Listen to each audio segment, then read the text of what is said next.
VinodKadakol, the IASMonk. Welcome to the Caravan of the Infinite. This wisdom drop is about philosophical reflections on the knowledge drop. India at $30 trillion by 2048.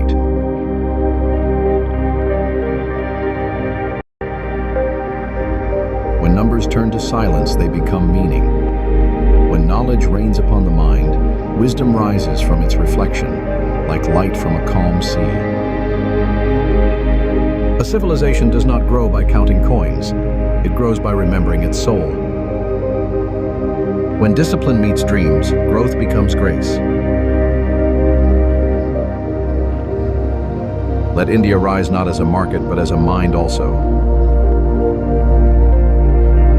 Visit IASMonk.com for more whispers of wisdom.